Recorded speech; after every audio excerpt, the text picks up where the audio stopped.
Today, we're reading chapter 16 of the Bhagavad Gita, Divine and Demonic Natures, and we can also call it the Saints and the Psychopaths.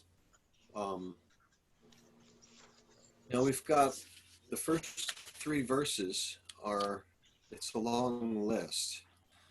And I'm wondering if someone's got an idea how we could break this up. Every time we read this, we've got to do it in a fresh new way. With this list, maybe I'll just start with the first, how many are there? So we don't want to just read off the list. We want to try to get something from it. Any suggestions? Eric's always got an idea. Well, last time didn't we do each person reads one of the qualities or one word off the list? Okay, we can do that. So let's start with, what this list is, he gives the long list, and then he says, these transcendental qualities, O son of Bharat, belong to godly men endowed with divine nature. And the Sanskrit for that is Bhavanti Sampadam Daivim Abhijatasya Bharata. So the first item on the list is Abhayam, which is fearlessness. And so, let's go through. Everybody just read one quality.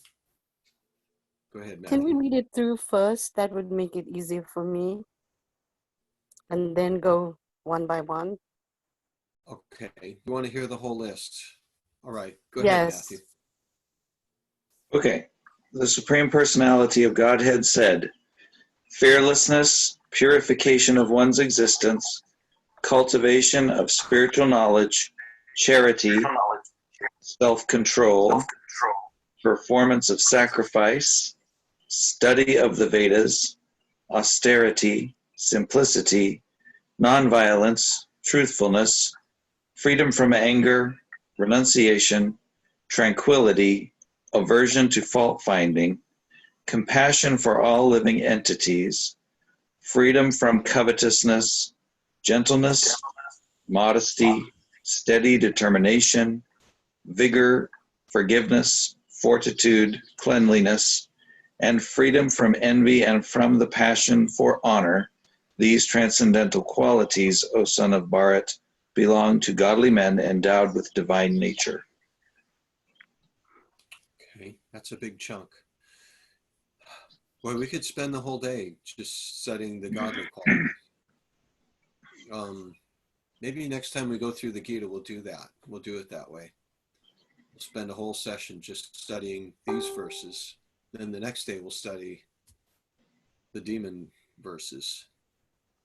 So we'll start again. The Supreme Personality of Godhead said, fearlessness, and everybody read one quality.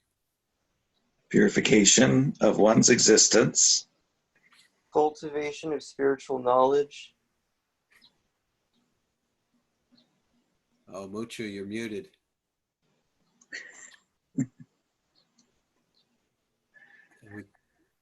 We can't hear you. You're muted. I gotta juggle apps. He's all the way in New Zealand. Which one were we at? Charity. Charity, you're supposed to read charity. Are you able to get in on this? You really got to be on this one. I'm gonna wait till I get home in about 5 minutes before I can read, actually, because I got to juggle apps here. A little bit awkward. Okay. All right. Charity. Self-control. Performance of sacrifice. Study of the Vedas. Austerity. Simplicity. Nonviolence. Truthfulness. Freedom from anger. Renunciation. Tranquility. Aversion to fault finding. Compassion for all living entities. All right, I'm going to throw out a little suggestion. Everyone will be required to pick one of these and say, all right, I'm pretty strong in this department. It's going to be embarrassing. Usually we say, which one do I have to work on? But just pick one out. And which one do you honestly feel like you're pretty good at? Sorry to think of that halfway through. So freedom from covetousness, Matthew. Gentleness. Modesty. Steady determination.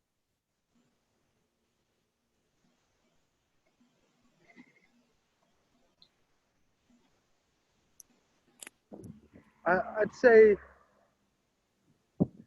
Can you honesty. hear me?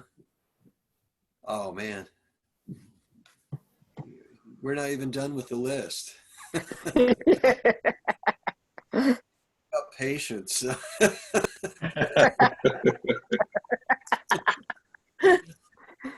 Supposed to say vigor.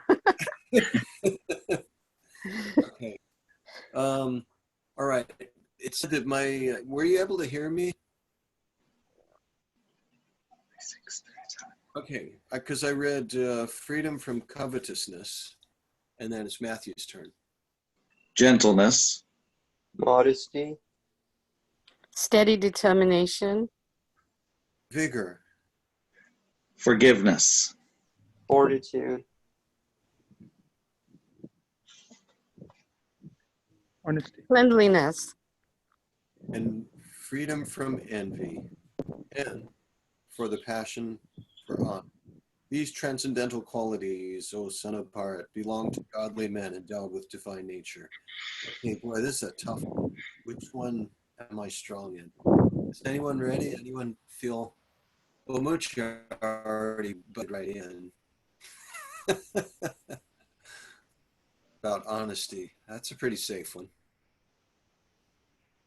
Fearlessness, purification of one's existence, cultivation of spiritual knowledge, charity, self-control, performance of sacrifice, study of the Vedas, austerity, simplicity, nonviolence, truthfulness, freedom from anger, renunciation, tranquility, aversion to fault finding, compassion for all living entities, freedom from covetousness, gentleness, modesty, steady determination, vigor, forgiveness, fortitude, cleanliness, and freedom from envy and from the passion for honor.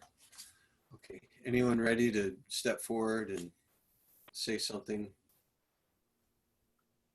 I feel like I have to work on all of them. I feel like a lot of them I used to be better at, and I'm getting worse at them through my life. Oh no, which ones do you think were better? Probably most of them. I used to be very strict with myself in all of these things, and I think it just got too much for me, and so I've kind of just it's harder. It's actually harder for me to do a lot of these things that I used to be good at, like self-control and I'm just trying to picture what you do when you lose your self-control. Parenting, being a parent takes a lot of this stuff out of you. Okay, well, that's it. And having a job that is so hard takes a lot out of you. Oh, that's an interesting point. Actually, one thing I realized was having children, especially a child that doesn't quite do things the way you want them to. They'll help you find out that you've got this stuff in you that you didn't know. I got taught- 4 of those, so. Oh no. They're all pushing your buttons. No, but they're all very, their own individuals and have their own ideas. Uh-huh. Uh Actually, that's a good point. My guru said this once, and I always remember it. It's easy, when you're a Swami, renunciate, but try being a householder. You know, you have people in your life, your children, your spouse, telling you exactly where you're at. So a householder is probably going to get self-realized much quicker than a Swami, because everybody praises the Swamis, in the ashram. Oh, you're so wonderful, you're so learned, you're so this, you're so that. But your family is going to tell you exactly where you're at all the time. yeah. And when you're a Swami or a Brahmachari, if you don't get along with people, you just go somewhere else. Yes. Or those people go. But when you're in a family, you have that commitment. And Right. so you have to work on yourself. And that's why a lot of people are reluctant to make a commitment to go into some kind of relationship. Right. I remember meeting someone over the years who come and visit our farm. And this person, every time he came, he was with a different girl. And all of the girls seemed really nice. And I thought, and I'd ask him, well, where is so-and-so? And he said, oh, that girl, she was a total nutcase. Just, I had to get rid of her. She was a total nutcase. And I thought, after seeing this happen like 3 different times, might have been even more than 3 times, but I thought, this person does not like himself. If he could leave himself, he's not comfortable in his own mind.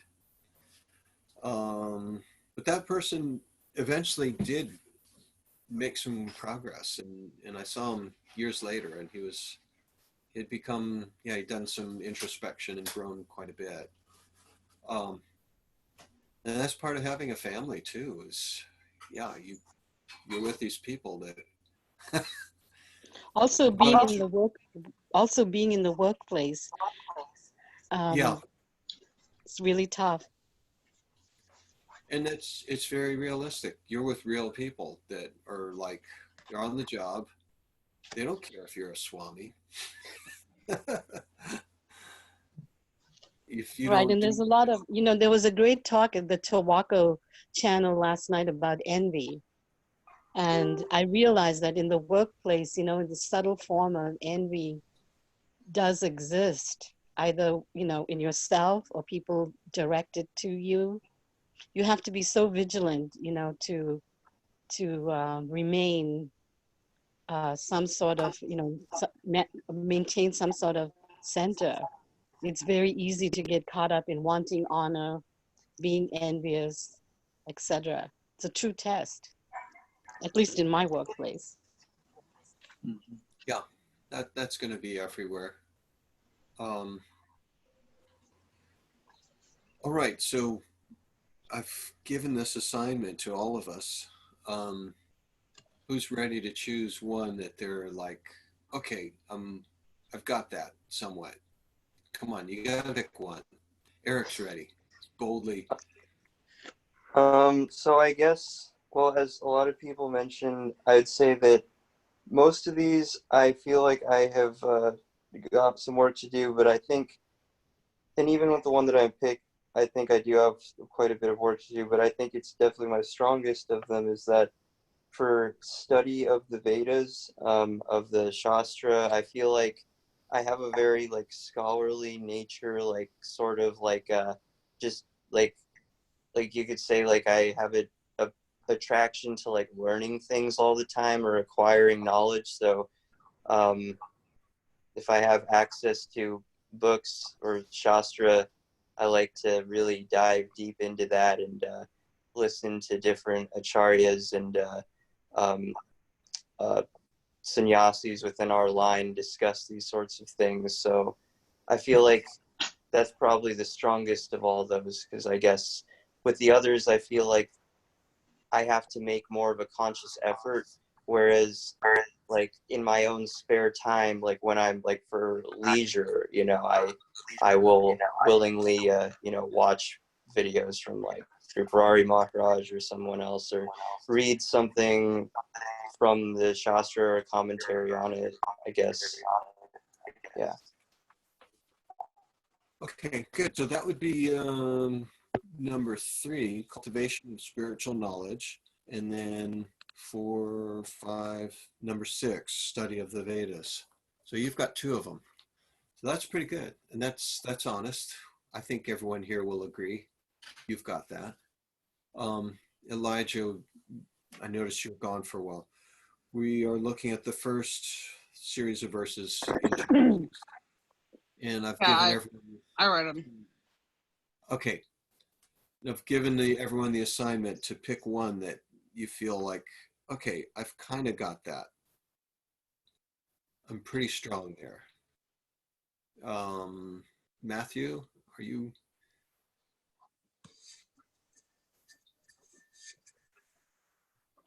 Just pick anyone.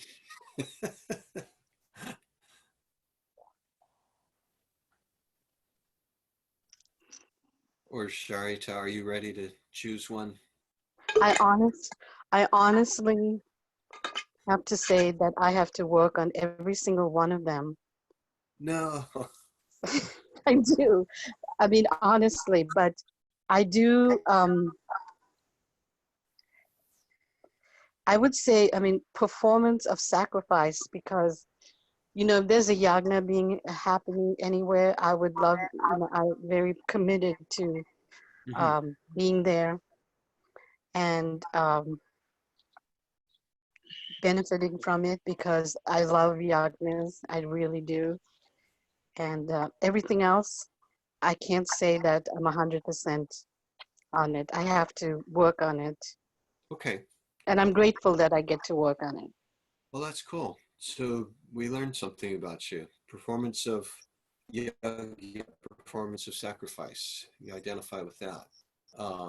Yes, and also I have to tell you that it's not mentioned, but the performance of sacrifice includes chanting, like the kirtan melas.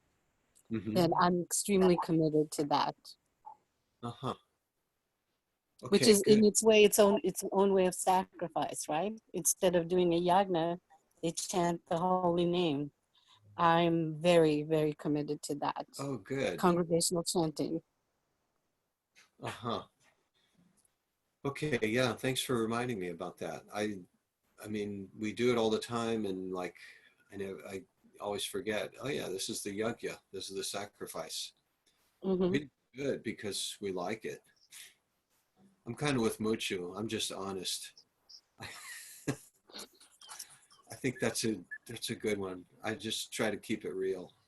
Is honesty on there? Where is that one? Honesty. Where is it? Isn't it in there? Truthfulness. Truthfulness. Okay. Where is that? How come I don't Oh see yeah, it? it's after nonviolence, truthfulness, freedom from anger. The third line. Oh, in my line. Oh, there it is. Yeah, right in the middle. Okay. Truthfulness. Right next to freedom from anger. Okay. I'm not very violent either. I don't think I am. In the purport, Prabhupada talks about these. And in some place, maybe it's in this purport where he defines violence as if you are able to help someone and you don't help them, then that's violence. So like when you have an opportunity to reach out and help someone, giving them information, helping them study the Vedas, and if you don't do it just because you're shy or just trying to be polite, then that's a form of violence. So Elijah, did you pick out anything? I kind of think of compassion for all entities, Oh, really? just Man, we because I've gotta. been through so much that I can have compassion for pretty much anyone Uh-huh. or anything, animals. Okay. So let's see. Maybe we'll try reading all of these different qualities in the purport. Um, Maybe we'll try to find these different categories: compassion for all living entities, truthfulness, study of the Vedas, performance of sacrifice. And we're still waiting on Matthew. Just pick one, Matthew. Go I said ahead. cleanliness. I was muted. Oh, cleanliness. And why cleanliness? What? I'm kind of obsessive about that, I guess. Okay. Well, you'd better be if you're a surgeon. Right. That's part of your profession. But outside the operating room, you have that tendency. Right. Okay. Well, that's good. We're building a good team here. There's a lot we could do with these 6 qualities. Of course, I'm borrowing Mucha's. Mucha, do you want to talk a little bit about your choice?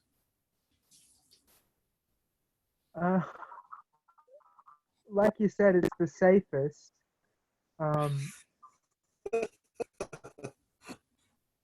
Yeah. I think it's the one that has me not identify with the rest of them. When I look at the rest of them honestly or truthfully, I just I have to cross it out as a strength. Like, yeah. Like even things like violence, like I'm probably a little bit too honest in some ways because I can't see it's really hard for me to see good about myself because I'm so rigorous with my truthfulness that I'll see the ways in which I'm violent, the ways in which I'm not clean. Like I'm tidy, but I'm not very clean. So I have to cross that out, even though there is some strength there. You know what I mean? So yeah, I think it's the kind of truthfulness that comes from perhaps self-esteem, as opposed to what I think it really means actually, which is living in Sat, living in the Sat Dham, as it says in.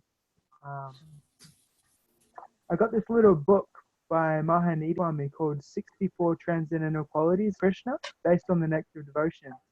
And it's a cool little pocket-sized book that I can carry around everywhere. And when I have some time, just open up to one of Krishna's qualities. And under truthfulness,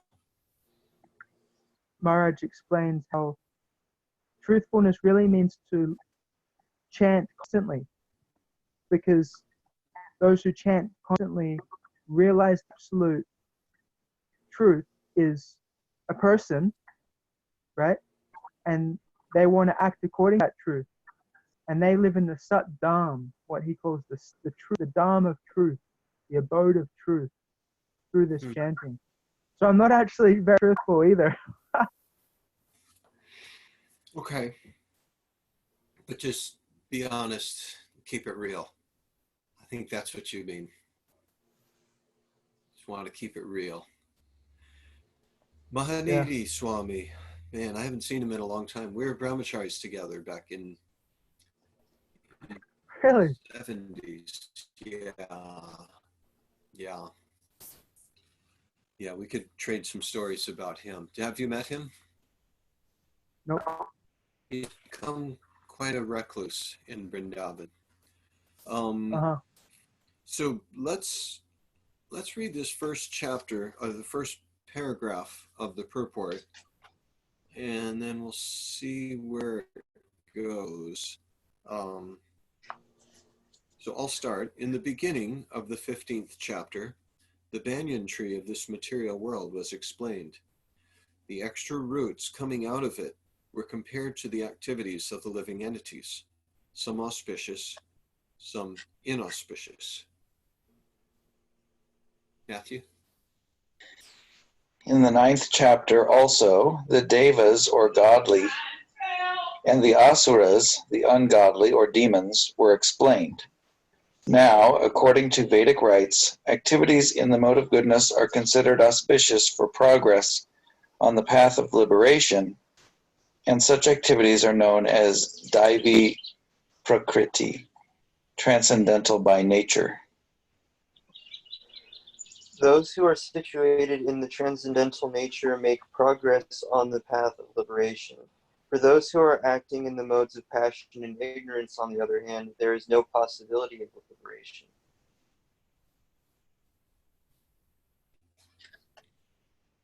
Sharita?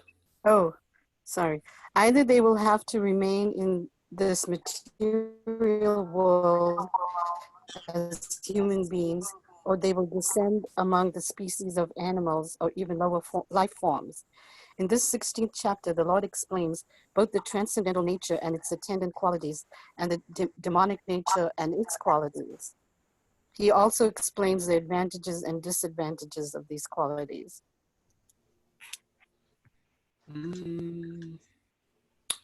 Let's read the next paragraph too. Go ahead, Muchu. The word abhijatasya, in reference to one born transcendental qualities or godly tendency, very significant. To beget a child in a godly atmosphere is known in the Vedic scriptures as Garbha Dana Samskara. If the parents want a child in the godly qualities, they should follow the 10 principles recommended for the social life of the human being. In Bhagavad Gita, we have studied also before that sex life for begetting a good child is Krishna himself. Sex life is not condemned, provided the process is used in Krishna consciousness. Those who are in Krishna consciousness at least should not beget children like cats and dogs, but should beget them so that they may become Krishna conscious after birth. That should be the advantage of children born of a father and mother absorbed in Krishna consciousness. The social institution known as Varnashram Dharma, the institution dividing society into 4 divisions of spiritual life and 4 occupational divisions or castes, is not meant to divide human society according to birth. Such divisions are in terms of educational qualifications. They are to keep the society in a state of peace and prosperity. The qualities mentioned herein are explained as transcendental qualities meant to make a person progress in spiritual understanding so that he can get liberated from the material world. In the Varnashram institution, the sannyasi, or the person in the renounced order of life, is considered to be the head or the spiritual master of all the other social statuses and orders. Okay, so he started off talking about the 15th chapter and the banyan tree. And the extra roots were, what did he say? The activities. What did he call those extra roots? They're compared to the activities of the living entities, some auspicious and some inauspicious. So in this chapter, he's going to talk about those extra roots, auspicious and inauspicious qualities. Prakriti, transcendental by nature, activities in the mode of goodness are considered auspicious for progress on the path of liberation. Such activities are known as Daivi Prakriti, transcendental by nature. So now we're going to skip ahead to the qualities that we discussed, such as truthfulness and cleanliness. So let's see if we can pick them out in the purport. Sacrifice. Okay, how are we going to find that? There's a paragraph that starts with sacrifice. Let's read that one. That's Sharita's topic. Oh, here it is. Yeah. Okay. Sacrifice is another item to be performed by the householders because sacrifices require a large amount of money. Those in other orders of life, namely brahmacharya, vanaprastha, and sannyasa, have no money. They live by begging. So performance of different types of sacrifice is meant for the householders. Go ahead, Sharita. It's your Oh, topic. You go okay. ahead and finish it They off. should perform Agnihotra sacrifices as enjoined in the Vedic literature, but such sacrifice at the present moment are very expensive and it is not possible for any householder to perform them. The best sacrifices recommended in this age is called Sankirtana Yagna. The Sankirtana Yagna, the chanting of Hare Krishna, Krishna Krishna, Hare Hare, Hare Rama, Rama Rama, Hare Hare, is the best and most inexpensive sacrifice. Everyone can adopt it and derive benefit. So these three items, namely charity, sense control, and performance of sacrifice, are meant for the householder. Okay. Well, that was good. That was just about everything that you had said in your speech about sacrifice. Yeah. Yes, I didn't realize it. But I mean, you can do Agnihotra at home. And like I said, if you know, in this day and age, when they perform large sacrifices, it's easy enough to contribute some money. And if possible to attend it, I try to. Like the other day in Alachua for Nishingadev, well, for many places, but I love the one in Alachua. They did a little yagna, and it was really, really, really beautiful. I mean, it was so beautiful. Yeah, the pujari that did it. I'm imagining who it is. I know a young pujari there who's really good at it. Yeah, his name started with an R, like I think, but it was so very beautiful. It just, I watched, I mean, of all the ones that I watched, I could relate to that the best. I think he grew up in the Gurukul in Mayapur, and so he learned Yeah. that when he was a child, and so it's become second nature for him. He just does it. He doesn't have to look at a book. He's got it all memorized. Yes. All of Yes. the I mean, the others were beautiful, but that really resonated with me. It was so beautiful. And, like I told you, I mean, I was fortunate enough once when they did a 7-day Samaveda Yagna, and you can't attend a Samaveda Yagna without being completely transformed, even if it's just for those 7 days. So just sitting and listening to people recite the Samaveda. Yeah. And they have the fire going, and it's very easy to get into a very meditative high state, and you can feel Lord Vishnu right in front of you. I mean, I wish they would do more of it, but you have to get Brahmin priests that are specially trained from India. Okay, so you're a holdover from a previous yoga. You really like that kind of stuff. Let's see. Yes, I do. Was it which age is it? Don't know. Treta or Dwapara Yuga that yagya? Treta Yuga, I think. Treta Yuga is yagya, sacrifice. Dwapara is temple worship.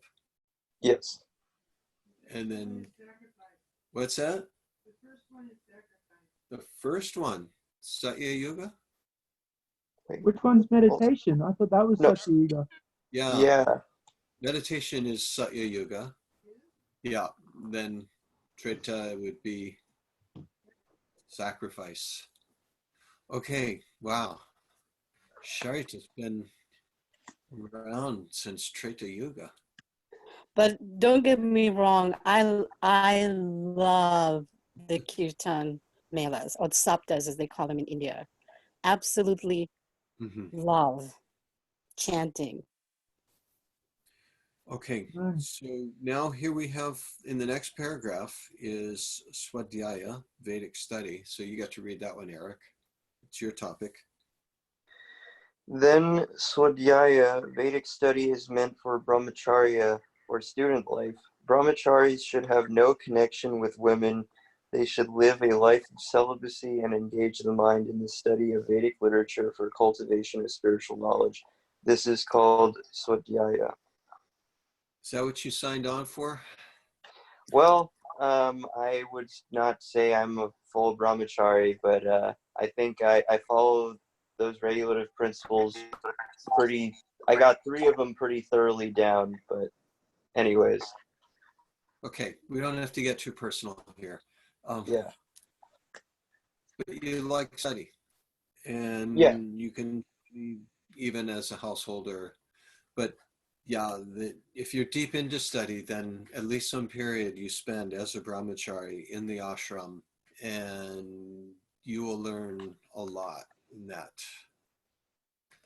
time period. Maybe consider it 6 months or Yeah, something. I've been thinking about it. Paul invited me to come to North Carolina like once the quarantine's over, so maybe if there's somewhere nearby, I don't know, maybe that could be interesting.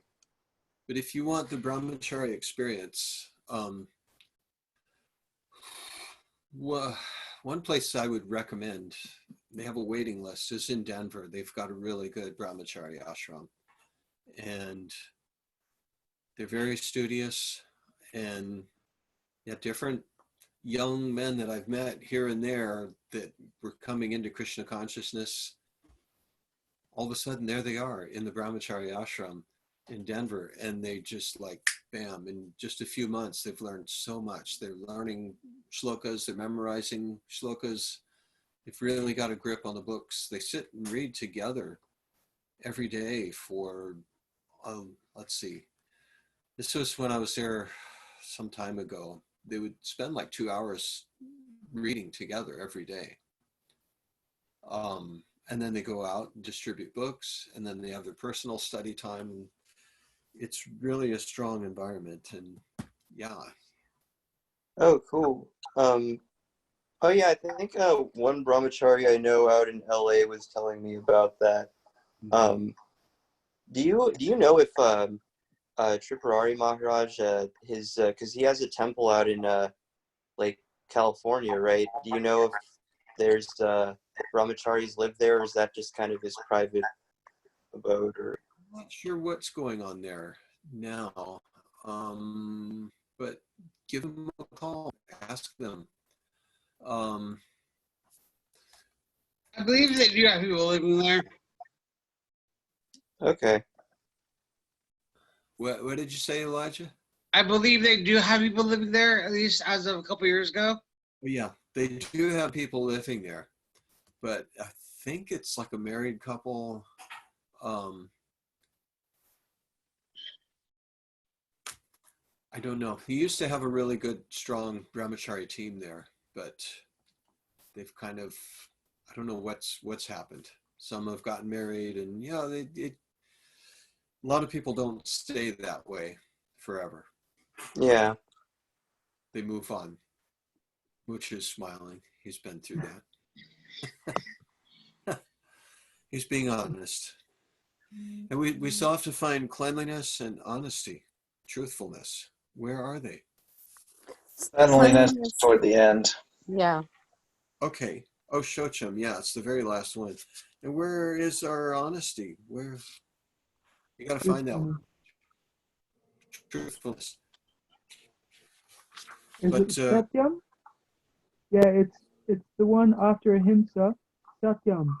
Okay. Oh, yeah. All right. Well, let's hear Shocham from Matthew, the surgeon. He'll teach us about cleanliness. Go ahead, read your paragraph. Okay. Shocham means cleanliness not only in mind and body, but in one's dealings also. It is especially meant for the mercantile people who should not deal in the black market. Nati manita, not expecting honor. Oh, no, that's moving on to something else. Yeah. Applies to the Shudras, the worker class, which are considered, according to Vedic injunctions, to be the lowest of the 4 classes. They should not be puffed up with unnecessary prestige or honor, and should remain in their own status. It is the duty of the Shudras to offer respect to the higher class for the upkeep of the social order.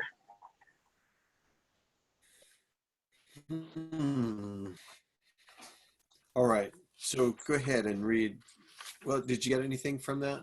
Any surprises in there about Shocham, cleanliness? Wasn't quite what you No, had.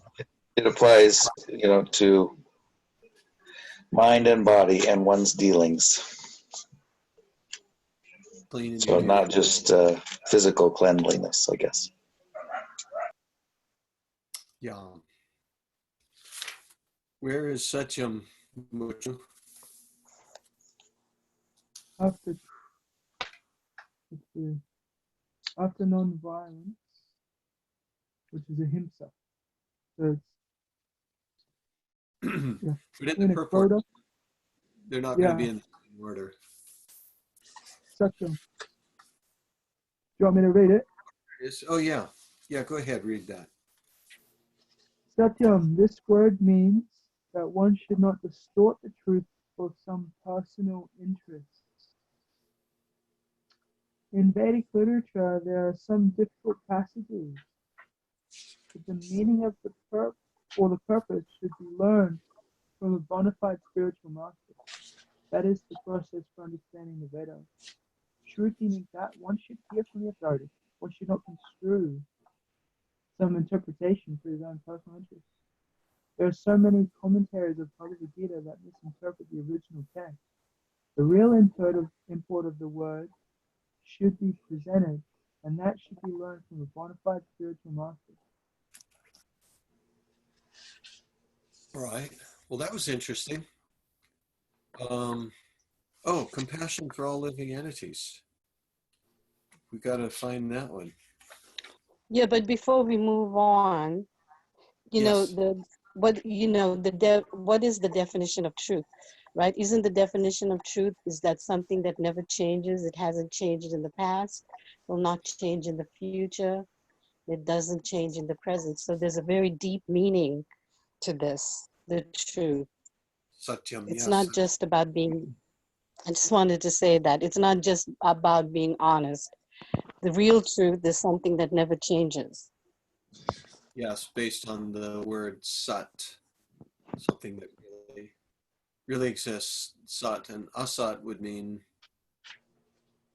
something that doesn't exist, something that's temporary. Mm-hmm. Uh, All right, sorry, I didn't mean to interrupt. no, that was good. What are we looking for now? Truthfully, it was. We're looking for You can also go with the compassion ahimsa. for all living. Oh, compassion.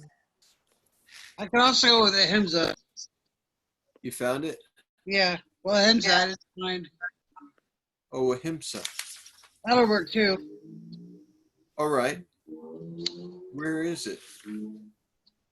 Ahimsa is just above the one I read. Yeah. Oh.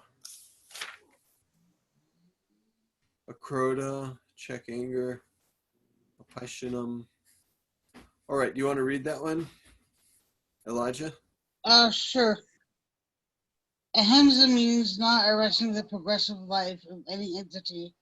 One should not think that since the spirit spark is never killed, even after the killing of the body, there is no harm in killing animals for sense gratification.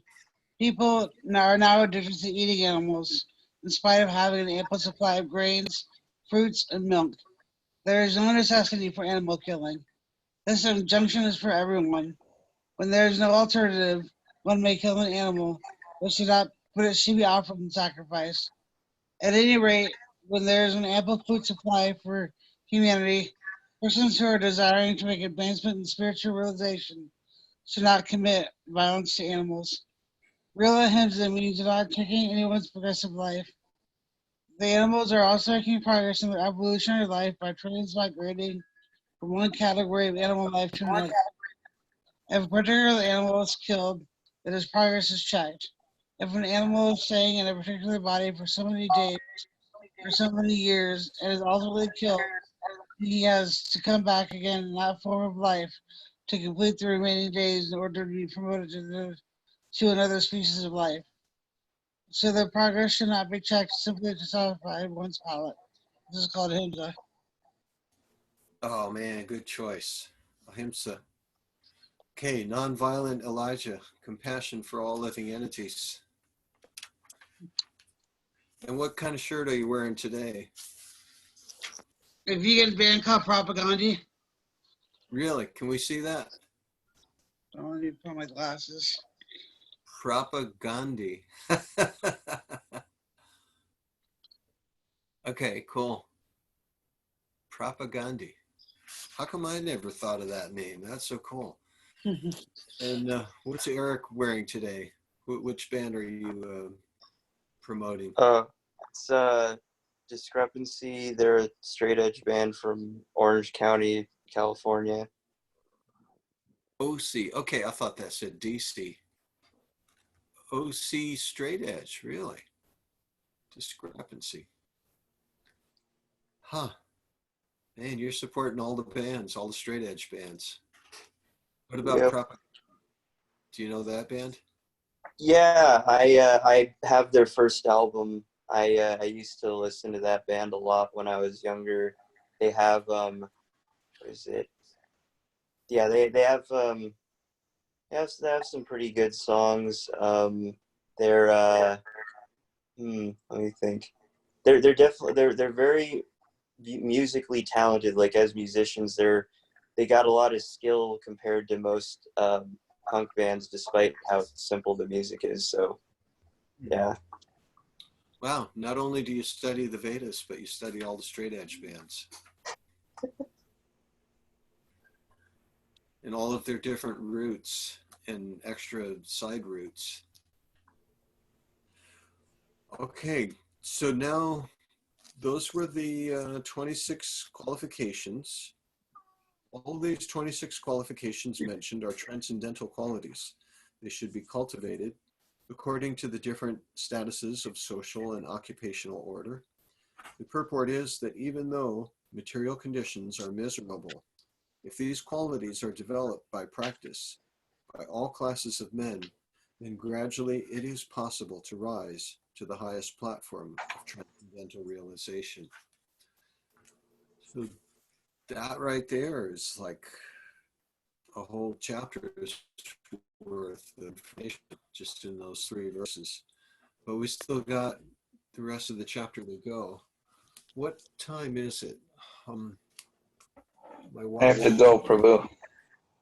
Oh man, you're gonna miss all the Oh, demon. yeah, it's 8 o'clock. Okay.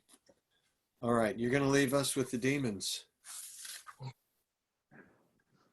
Pretty much. Hare Krishna. Okay, Hare Krishna. We're gonna zip through the demonic qualities then. Eric, Muchu, and me and Elijah's gonna listen in. And he can scream. Okay, thank you. Sorry about that. Here we go. Text number 4. Go ahead, Eric. Pride, arrogance, conceit, anger, harshness, and ignorance, these qualities belong to those of demoniac nature, O son of Pritha. So pride, arrogance, conceit, harshness, anger, and ignorance. Just 6. There are 26 godly qualities. The demons are summed up in only 6.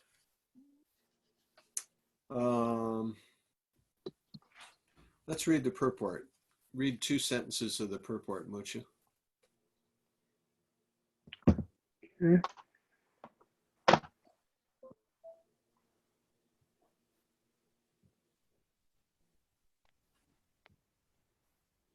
In this verse, the royal road to hell is described.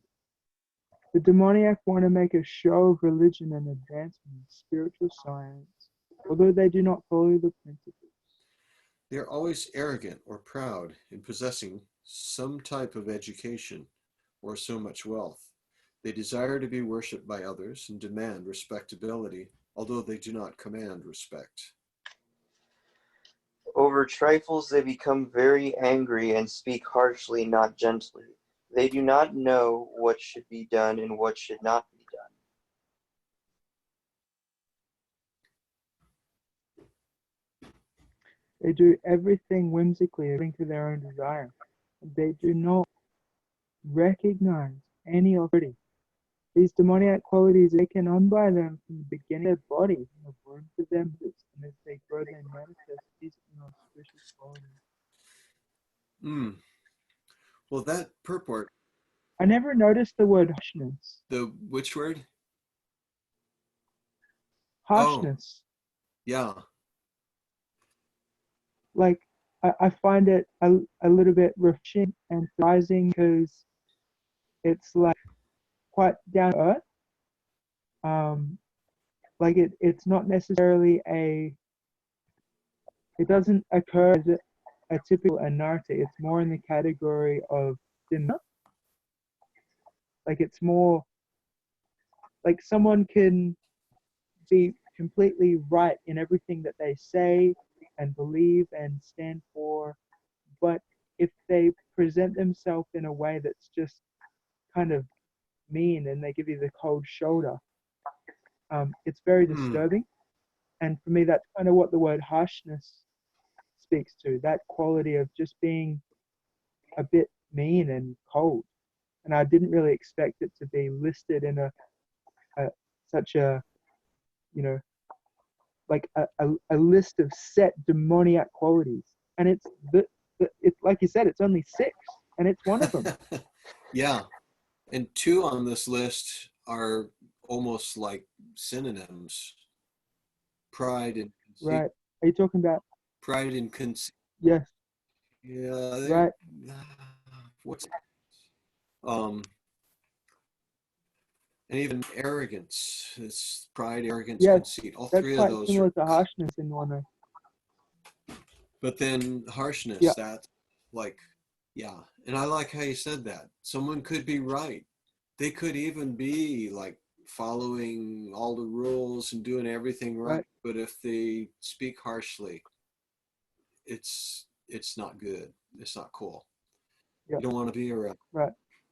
And sometimes when you're around people that are doing good things and there's good stuff going on, but something just doesn't feel right and you can't quite put your finger on it. Yeah. They're being harsh. And it's like, Yes. that's wrong. I'm out of here. You gotta be nice. Yeah. Um, Well, you are the exact opposite. Like, I think that's something that, it said, Tikshava Krunika, Suhrida Sarvadehinam. There's another list of qualities of the saintly person. mm-hmm. And although I was just pointing or noticing that harshness is, in a set list, and I was like that, I'm kind of, because friendliness is in a set list as well.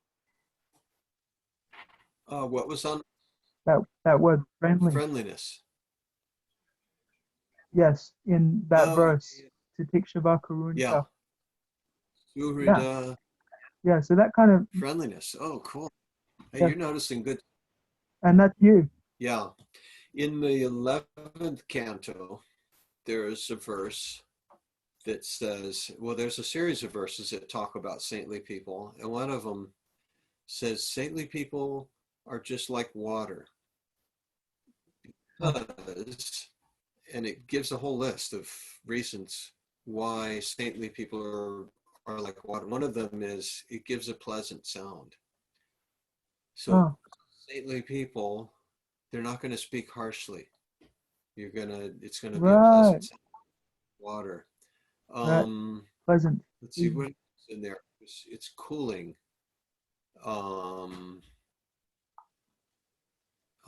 What else? It's soothing and cooling. So in the purport, it says something about, their speech. It refreshes you. You feel refreshed by hearing from saintly people. When you hear from people not saintly, it's harsh. It rubs you the wrong way. It's abrasive. Yeah. Yes, abrasive.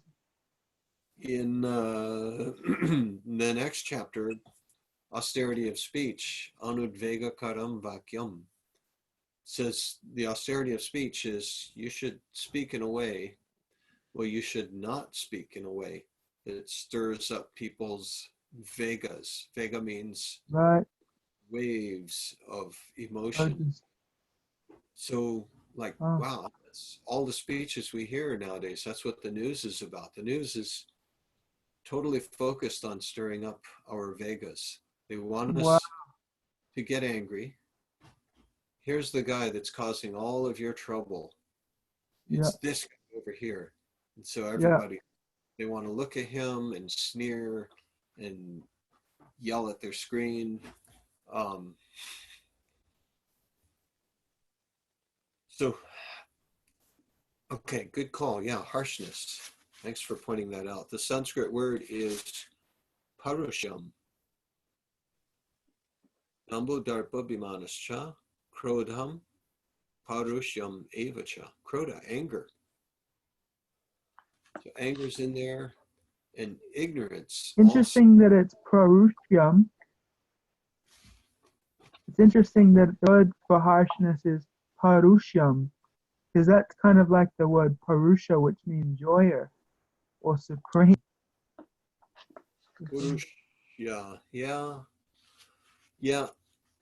I noticed that too, but I don't know enough on Sanskrit to point out like what the Right. is and what the similarities are.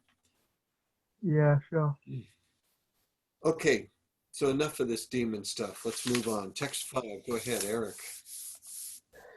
The transcendental qualities are conducive to liberation, whereas the demoniac qualities make for bondage. Do not worry, O son of Pandu, for you are born with the divine qualities. And the next verse, Muchu.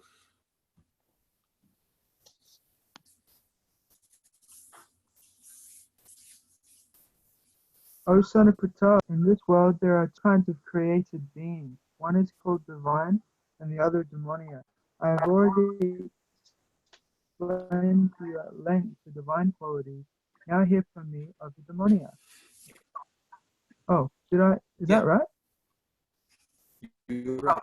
Oh. Next verse. Those who are demonic do not know what is to be done and what is not to be done. Neither cleanliness, nor proper behavior, nor truth is found in them. Hey, that's our quality, truth. So if we're going to be truthful, that'll help keep us out of, Right. keep us on Yeah. the right side of the line. Oh, and Yeah. here's some stuff about cleanliness in the purport. Let's read this, at least the first sentence, the first paragraph of the purport. Go ahead, Eric.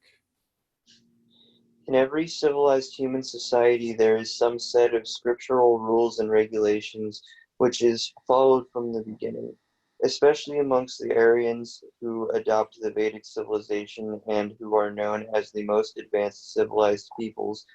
Those who do not follow the scriptural injunctions are supposed to be demons. Go ahead, Mucha. Therefore, it is stated that. Therefore, it is stated here that the demons do not know the scriptural rules, nor do they have any inclination to follow them. Most of them do not know them, and even if some of them know, they have not the tendency to follow them. They have no faith, nor are they willing to act in terms of the Vedic injunctions. The demons are not clean, either externally or internally. One should always be careful to keep his body clean by bathing, brushing teeth, shaving, changing clothes, etc. As far as internal cleanliness is concerned, one should always remember the holy names of God and chant Hare Krishna, Krishna Krishna, Hare Hare, Hare Rama, Rama Rama, Hare Hare. The demons neither like nor follow all these rules for external and internal cleanliness. And so let's go to the next verse. You can read that one, Mochu. They say that this world is unreal, with no foundation, no guiding control. They say it is produced of sex desire and has no cause other than lust. And the next verse, following such conclusions, the demonic, who are lost to themselves and who have no intelligence, engage in unbeneficial, horrible works meant to destroy the world. Next verse. Taking shelter of insatiable lust and absorbed in the conceit of pride and false prestige, the demoniac thus illusioned are always sworn to unclean work attracted by the impermanent.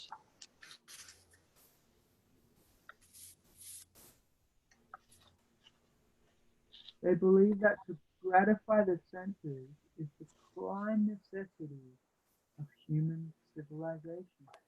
Thus, until the end of life, their anxiety is immeasurable. Bound by a network of hundreds and of thousands of desires and absorbed in lust and anger, they secure money by illegal means of sense gratification. Satisfy the senses, prime necessity of human civilization. All right, the next verse. Eric, you read this and be dramatic. The demoniac person thinks, so much wealth do I have today, and I will gain more according to my schemes. So much is mine now, and it will increase in the future more and more. He is my enemy, and I have killed him, and my other enemies will also be killed. I am the Lord of everything. I am the enjoyer. I am perfect, powerful, and happy. I am the richest man surrounded by aristocratic relatives. There is none so powerful and happy as I. I shall perform sacrifices. I shall give some charity, and thus I shall rejoice. In this way, such persons are deluded by ignorance. How do you think he did, Mocha? Was he very dramatic? Was he very convincing?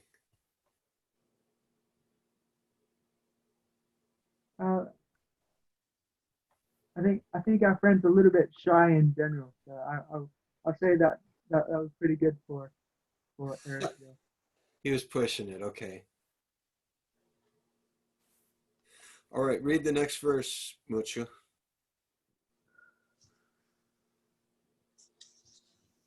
Thus perplexed by various anxieties and bound by a network of illusions, they become too strongly attached to sensing on it and fall down into hell.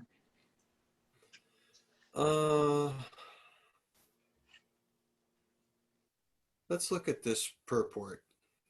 Just got some random purports here. Text 16. The demonic man knows no limit to his desire to acquire money. That is unlimited. He thinks only of how much assessment he has just now and schemes to engage that stock of wealth further and further. For that reason, he does not hesitate to act in any sinful way and so deals in the black market for illegal gratification. He is enamored by the possessions he has already, such as land, family, house, and bank balance, and he is always planning to improve them. He believes in his own strength, and he does not know that whatever he is gaining is due to his past good deeds. He is given an opportunity to accumulate such things, but he has no conception of past causes. He simply thinks that all his massive wealth is due to his own endeavor. A demoniac person believes in the strength of his personal work, not in the law of karma. According to the law of karma, a man takes his birth in a high family or becomes rich or very well educated or very beautiful because of good work in the past. The demoniac thinks that all these things are accidental and due to the strength of one's personal ability.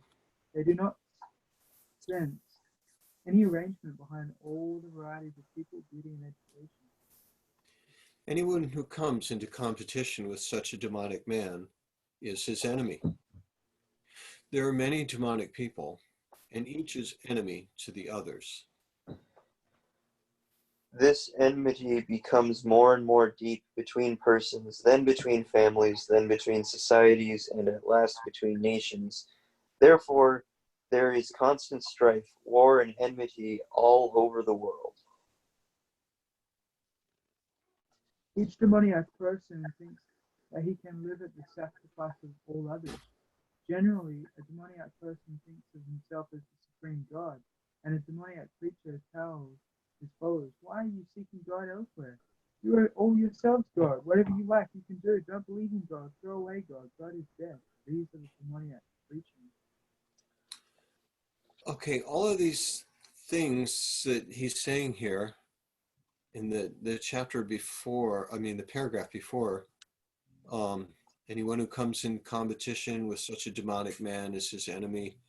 There are many demonic people, and each is enemy to the others. The enmity becomes more and more deep between persons, then between families, and between societies, and at last between nations. There's constant strife, war, and enmity all over the world. It would appear like, okay, someone's just reporting the news. But all of these things he's quoting from previous acharyas who are quoting this, and they're quoting from different books.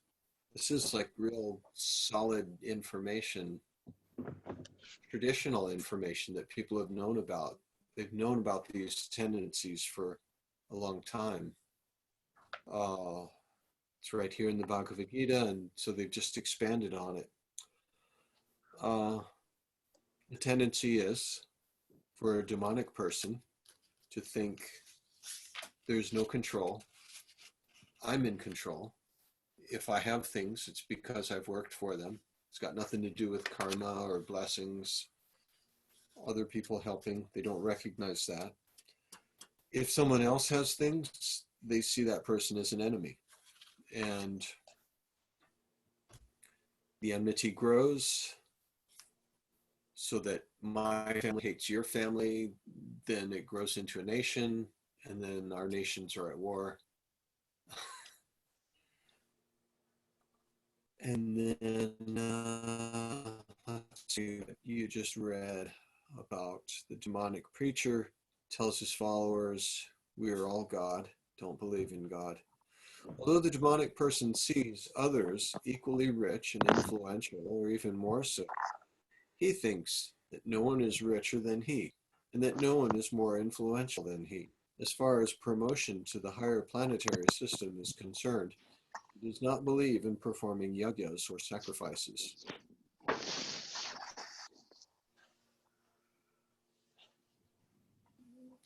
Demons Oh, think sorry. they manufacture their The, own pieces of yagya and prepare some machine by which they will be able to reach any higher planet. the best example of such a demoniac man was Ravana. He offered a program to the people by which he would prepare a staircase so that anyone could reach the heavenly planets without performing sacrifices, such as are prescribed in the Vedas. Similarly, in the present age, such demoniac men are striving to reach the higher planetary systems by mechanical arrangements. These are examples of bewilderment. The result is that, without their knowledge, they're gliding toward hell. Here, the Sanskrit word mohajala is very significant. Jala means net, like fish caught in a net. They have no way to come out. They're caught in a network of illusions. Okay, building a staircase. They want to manufacture their own way. One of the things that Hiranyakashipu did when he was in charge, he reversed, he made it so that if you do a pious act, you will suffer. And if you do a sinful act, you'll be rewarded. He had the yogic power to reverse everything. But that Well, didn't that's work. interesting because our society is geared like that too. You're really encouraged, right? All on the media, it's like, I mean, you just look at a billboard, it's like, if you buy this car, if it's kind of like they set it up. It's like, your car sucks. In other words, That's one sin. Be dissatisfied with what you already have. Don't be grateful for what you already have. Your old model sucks. Solution: get this new model. Even though you have to be in debt to get it, so it's like another sin. There's a payment plan available, and then you'll be rewarded by this girl here, right, standing next to it. It's implied that you'll be rewarded, like you'll get popularity with women, even though the girl doesn't come with the car, but it's set up like Ravan is programmed like that. Really think people are that dumb? Yeah. You really think people are that dumb and they'll fall for it? Read the last sentence here. Here, the Sanskrit word mohajala is very significant. Jala means net, like fish caught in a net. They have no way to come out.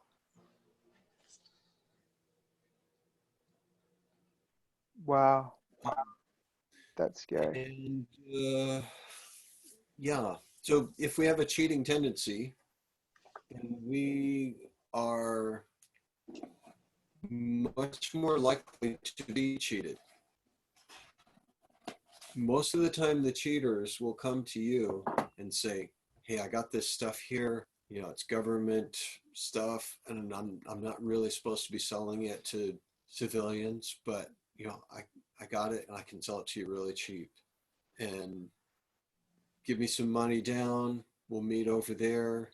And, it's government surplus. It's supposed to be used for, or it's reserved for the military. But, I've got these right now and I can get one for you. I've got an inside connection. Don't tell anybody because this is really illegal. And people get scammed by stuff like that. Then they go and they report it to the police, and the police say, look, you're buying something that was contraband. Because you're a cheater, you got cheated. So if we can get out of the cheating mentality, then we can escape this net, the mohajala, the net of illusion. But if we have this demonic mentality, then we become like those fish caught up in the net. Okay, the next verse, Eric. Self-complacent and always impudent, deluded by wealth and false prestige, they sometimes proudly perform sacrifices in name only without following any rules or regulations. And the next verse. Bewildered by false ego, strength, pride, lust, and anger, the demons become envious of the Supreme Personality of Godhead, who is situated in their own bodies and in the bodies of others, and blaspheme against the real religion. Those who are envious and mischievous, who are the lowest among men, to the ocean of material existence, into various demonic species of life.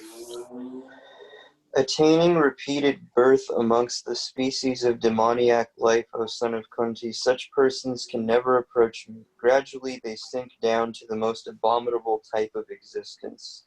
Ooh, boy, let's read this purport. It looks like, let's see what happens here. Go ahead, Mucha. In this verse, it is clearly indicated that the placing. We were looking at. Oh, am I in the wrong one? Okay, sorry. It is known that God is all merciful. But here we find that God is never merciful to the demoniac. It is clearly stated that the demoniac people, life after life, are put into the wombs of similar demons and not achieve the mercy of the Supreme Lord. They go down and down so that at last they achieve bodies like those of cats, dogs, and hogs. Oh man, he's really given cats and dogs a bad name. Last year we read about hogs. What did he say about hogs? What was that? Oh, like he said that one should not receive or hear the Vedas simply like a hog, like not like with any kind of like just surface level, like not understanding them, I think. Hearing like hogs. And then earlier in this chapter, he said something about one should not have children like cats and dogs. So here he's throwing cats, dogs, and hogs, saying that demonic people keep taking birth from demonic parents, and gradually they go down and down and take on bodies like cats, dogs, and hogs. You've seen the hogs in Brindavan. Have you been to Brindavan, Mucha? No. Oh, okay. They have these gray, hairy pigs that live on the street, and Mm. they, oh man, they have open sewers Oh. in Brindavan, and the pigs just stand there like up to their bellies in this gray sludge, and they all have these big smiles on their face.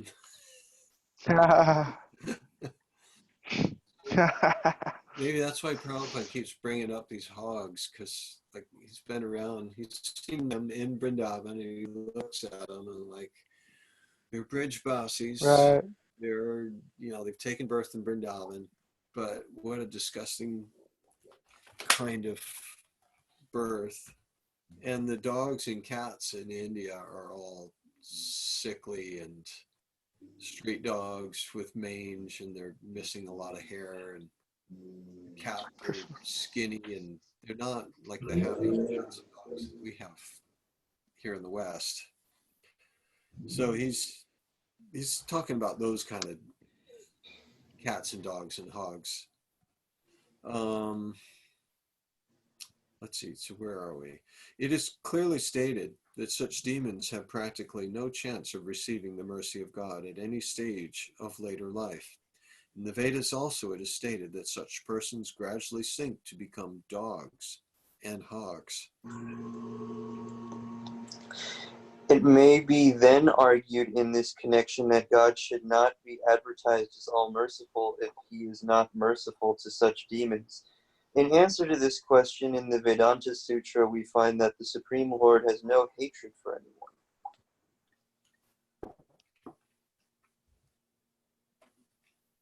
anyone. Loss. Oh, yeah.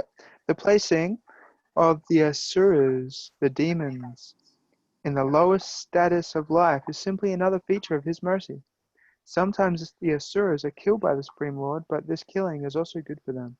For in Vedic literature, we find that anyone who is killed by the Supreme Lord becomes liberated.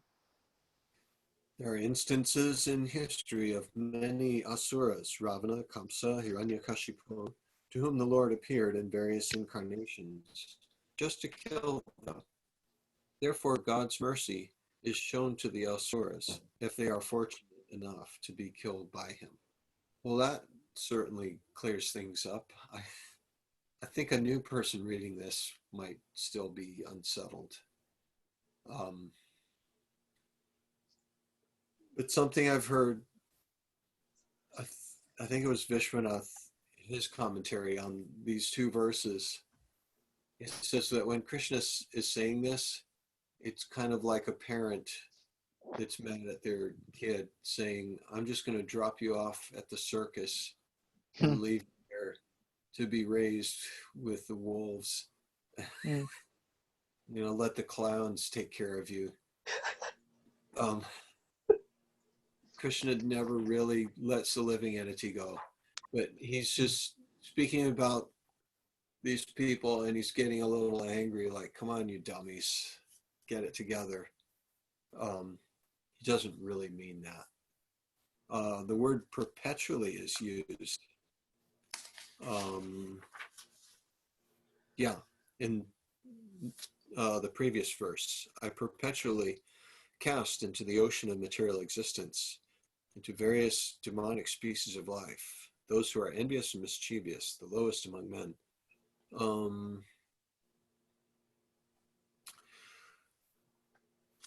Okay, so yeah, he's just like getting angry and kind of like an angry father,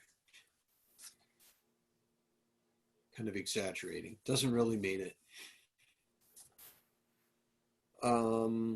Okay, go ahead. Next verse. Eric. There are three gates leading to this hell: lust, anger, and greed. Every sane man should give these up, for they lead to the degradation of the soul. Let's read the purport. It's really short. The beginning of demoniac life is described herein. One tries to satisfy his lust, and when he cannot, anger and greed arise. A sane man who does not want to glide. Oh, yeah, that's two Go ahead. sentences. A sane man does not want to glide down the species of demoniac life, must try to give up these three enemies, which can kill the self to such an extent that there will be no possibility of liberation from this material entanglement. Okay, lust, anger, and greed. Next verse. The man who has escaped these three gates of hell, the son of Kunti, performs acts conducive for self-realization, and thus gradually attains the supreme destination. He who discards scriptural injunctions and acts according to his own whims neither attains neither perfection nor happiness nor the supreme destination.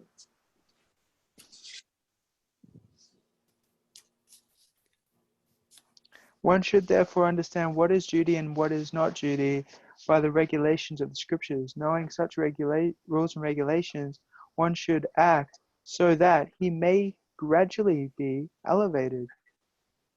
Thus ends the Bhaktivedanta purports to the 16th chapter of the Srimad Bhagavad Gita in the matter of the divine and demoniac natures. Okay, thank you. Congratulations. Well done.